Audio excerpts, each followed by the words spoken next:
Okay, sorry. This didn't want to work. Okay. Welcome back. Today's pretty chill. I might end a little bit early depending on whether or not you guys want to go over some examples. Um, do you guys want to I know Pranati had a discussion on Monday. Was there any examples that she didn't get to that you guys wanted to get to? Or are you guys good to move on from SciPy? If you're good to move on, just give me a thumbs up. If you want to go over more examples, never mind. Okay, we're good. So yeah, today we're basically just going to go over a little bit of documentation because it's going to pop up in your final project. And also it's just good to know. And then we're going to do a little bit of review, mostly about AstroPi. And then as usual, the lecture engagement. The late due date for homework 8 is going to be tonight at midnight. And then homework 10 is also due tonight. That's the first pass. So after that, you have 2 weeks for the late deadline. And then homework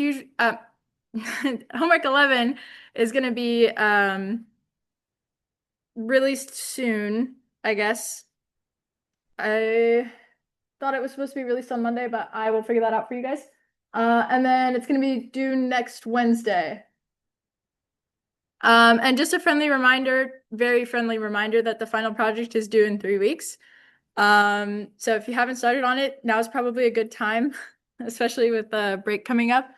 If you have any questions or like need any help getting started with that or just need like moral support with it, come to somebody's office hours and we can help you out. Just a couple warm-up questions. Just talk with the people around you. What's good coding etiquette? What AstroPi is? A couple like useful unit conversions or constants from AstroPi that we went over last week. And then what the command to open a FITS file is. So I'll give you guys like 2 minutes.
Okay, if you're not done with these, it's okay.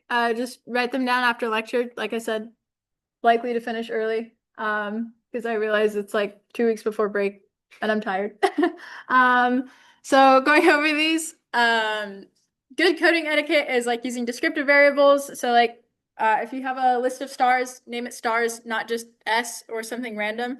Comments explaining lines of code, not just what the code is, but why you're doing it, why you're doing pi r squared instead of 2 pi r or whatever. Um, and then AstroPi is a compilation of packages and functions, specifically relating to astrophysics. So it's really useful with conversions and various things like that. Um, it is a growing package to my knowledge, like it's a living document, which is pretty cool. And then just a few like useful functions from AstroPi. There's a lot. If you want more, go over the AstroPi demo from last week. But just if you are like, if you have a variable name, dot two, and then you can use the package of units. And then if you want to convert kilometers or meters to AU. That's really, you can do the units.au, and that's really convenient because converting to AU is really annoying. Or you could do like variable.value, so that'll give you just the numerical value of something without the units, which is also convenient if you're trying to parse through data and you don't want to have to worry about all of the units. And then another one is just constant C. And I put print because it'll give you a bunch of details about it. It'll give you the name, so the speed of light, and a bunch of other useful information when you print it out. And then if you're trying to open a FITS file, it's pretty self-explanatory. It's just fits.open and then your file name .fits. You need the .fits afterwards just to tell it what it is. Okay, moving on to document. Are there any questions about that? It's pretty straightforward. Moving on to documentation, kind of like how I just mentioned, it's basically like good coding etiquette, and it is required for the final project. As you can see right here. Also, that's just a friendly reminder of the things you're going to need for your final project. Again, if you haven't started, please, please, please start. When I took this class, I definitely procrastinated on it, and it was really stressful. So don't do that. Like if you can set aside a couple hours every weekend, do that. Anyways, back to documentation. It basically turns your code from like ancient scripture that only you can read into very easy language that everybody can read. The goal for this should be anybody who opens your document should either be able to understand it perfectly and re-explain it back to you and understand every single line of code, or they should be able to recreate it from just looking at that. So it needs to be really, really clear. And it just helps you, especially in the future, like if you're going back to your notes or something like that, because this project is something that you should be able to put on your resume. And even my project that I did in this class, I did it 2 years ago, and I'm still kind of working on it. Like it's a living document. And I don't remember what I did 2 years ago. So documentation really helps, and it helps everybody else around you, especially now that you know about Git branching and all that. You can use that in group projects, and it's really fun. And yeah. So there's a couple different types. You can have inline comments. Yeah, what's up? You use like a library, like is providing the library documentation enough? Because we have to like list, like say what every function does. Like, the library should be fine. If you are using like a specific function and it's not like immediately clear what it is, you could just put a comment saying this function does whatever. Yeah, that should be fine. It's basically like I said, it should just be like not like cryptic. Yeah, so inline comments, like I just said, that's when you put the little hashtag.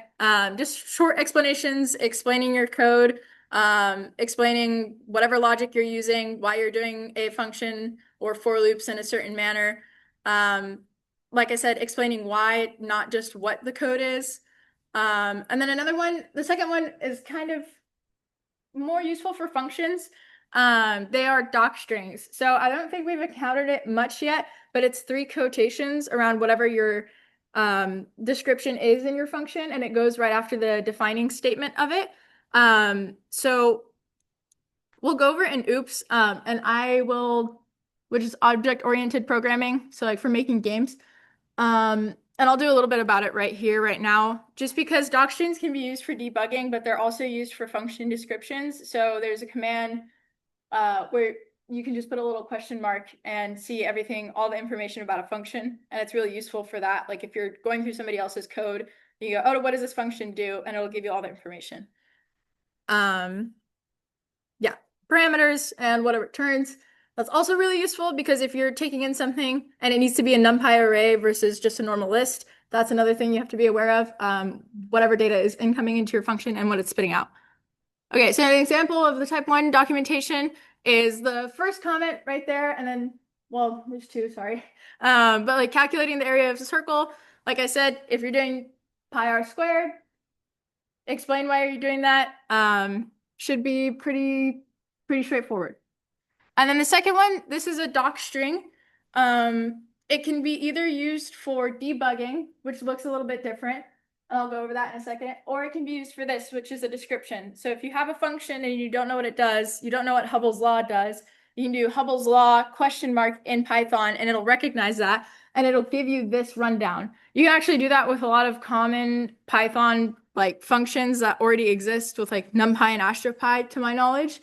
And it'll give you this description instead of having to parse through Python documentation pages on Google or something like that. Does anybody have any questions about this? Pretty chill. Okay.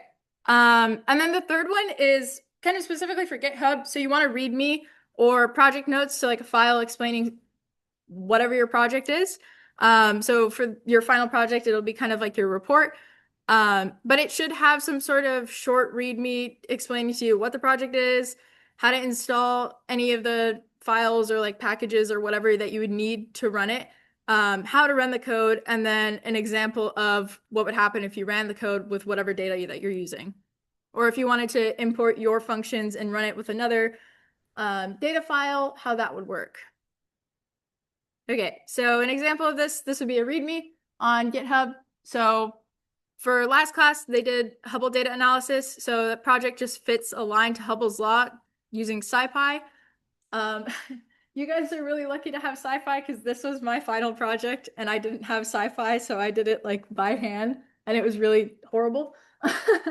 And yeah, usage just running the fits file, or I'm sorry, I can't read, the Hubble fit Python file. Okay, key takeaways. Write documentation as you code, not afterward. It's a lot more convenient to be writing comments now than go back 3 weeks. After 3 weeks, when you're writing your final project report and then you forget half of your code, that's exactly why you need to do documentation. Again, just using clear, plain language. It should be pretty self-explanatory. You just want somebody else to know what they're walking into. Keep it up to date and just be consistent in your style and tone. That's a huge thing. You don't want it to be like walking up stairs that are different heights with your spacing. And by that, I mean like if you're putting in spacing between parentheses or equal signs, keep it the same. Like be really consistent with it. Otherwise, it's going to be really confusing and it's going to be really awful to look at your code and read it. So just be kind to your viewers and yourself. So yeah, let's go over a practice question. For inline comments, you can just discuss it with the people around you, what you would add to this. But like what comments would you add to it, explaining what each line does and why, and then what kind of comment would not be helpful here? Go ahead and discuss, and I'll give you guys like a minute or two.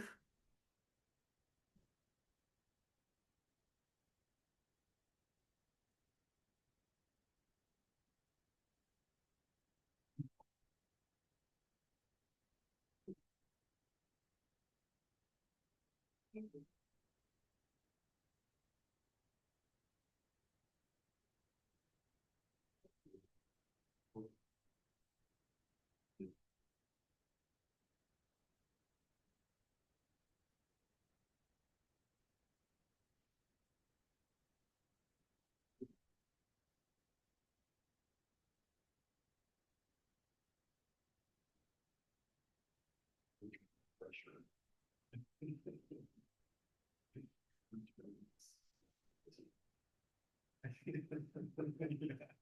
That one should get full, but language creating see if we're reading this code, you know, Python word, but people reading code and didn't know that. It's kind of a lot of questions.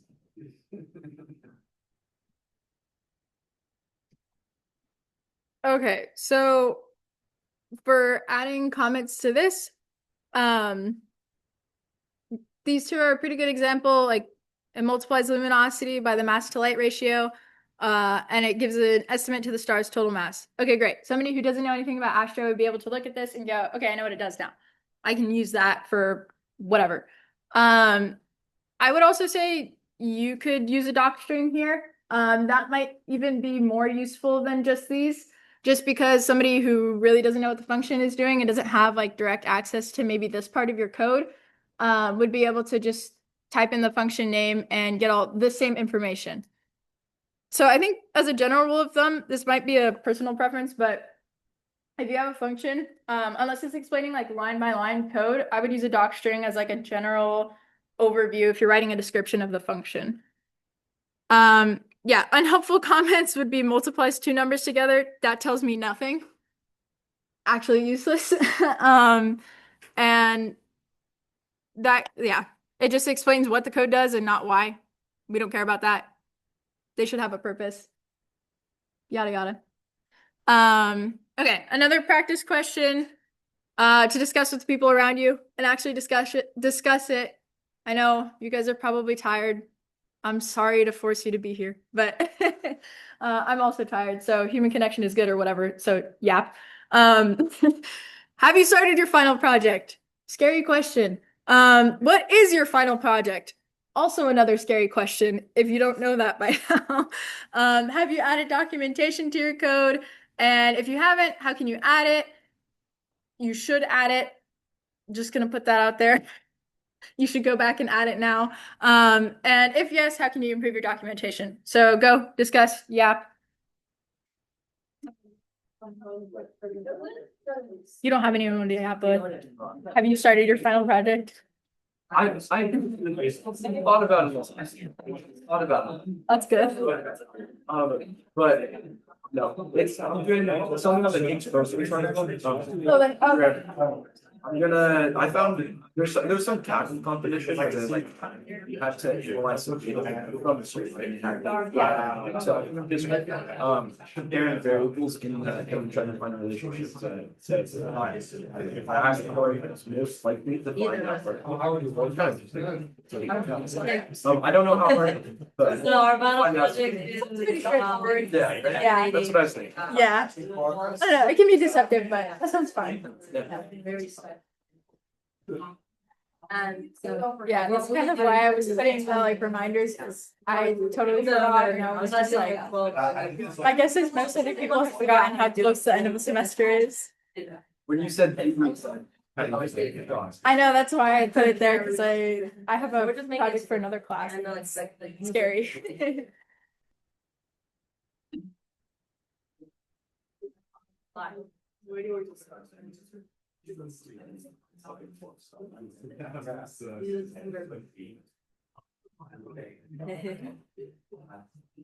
is a wild. I forgot to share the screen. Oh. Lol. Oh.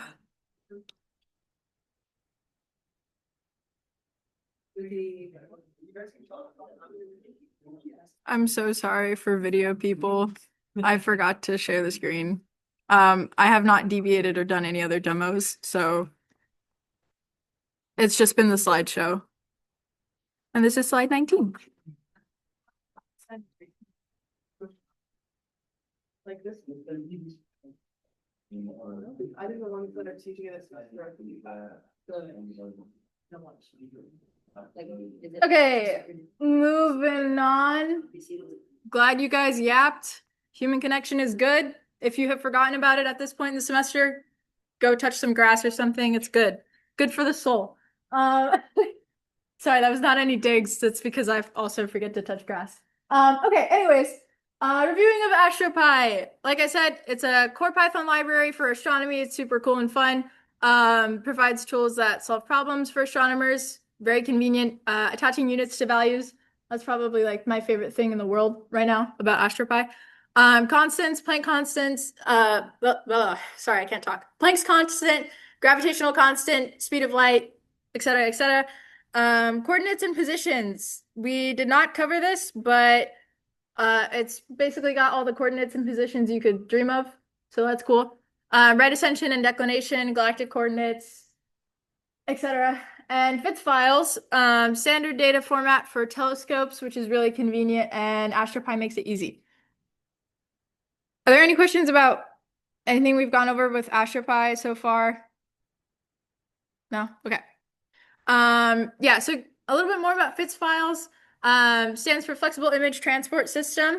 So it's just the usual data format, like I said, for telescopes. Hubble, JWST, Keck, ALMA, LSST, and many, many more telescopes use FITS files. They usually contain a header, and that's some sort of metadata, so exposure time, telescope filter, etc. If you were, say, calculating the Hubble constant and you were pulling data from the JWST or DESI or something like that, you really want to know about those things because it's going to change your data and your calculations quite drastically. So those are really important. Or if you want to know things about the camera, CCD, pixel length, arc length for each pixel, binning, that's really important. And then data, the image itself, which is going to be a 2D array, tables or binary data, usually all contained in a FITS file. And then AstroPy makes working with FITS just a lot easier, like I said before. Like I also mentioned earlier, the fits.open file makes it really easy and convenient to open a FITS file. If you're doing it previously with like NumPy or Pandas, not so fun. Header, like I said before, image metadata, and then .data is getting the pixel array, so your picture. Okay, moving on to a practice question. So Brianna, I'll let you guys in on a secret. There were some technical difficulties with this lecture, and low-key Brianna wrote this, and I didn't have time to go over this. So I've never touched AstroPy because this is a new edition for this year. So we can either, this is why lecture might end early. We can either go over it together, and I'm going to fumble through this and learn in real time with you guys, or you can go home and look at this. Or we can do some other exercise if there's something that you guys are iffy on, or final project work time, whatever. Yap. What do you guys, what's the general consensus? You can just shout it out. Yeah. Okay, we're kind of working the final project. Okay. Would that be helpful? Okay. If you guys want to do this, give me a thumbs up. If you want to do final project, give me thumbs down. Oh, you guys are very split. Okay. If you want to do this, just raise your hand. If you want to do final project, keep your hand down so that I can see better. Was that confusing? Okay. It looks like the general consensus is going to be to do final project work. Let me see how much. Yeah, so these last three slides are going to be basically AstroPy practice. It is, I'll show you the file real quick. It is this file. And it doesn't work for me. Hold on.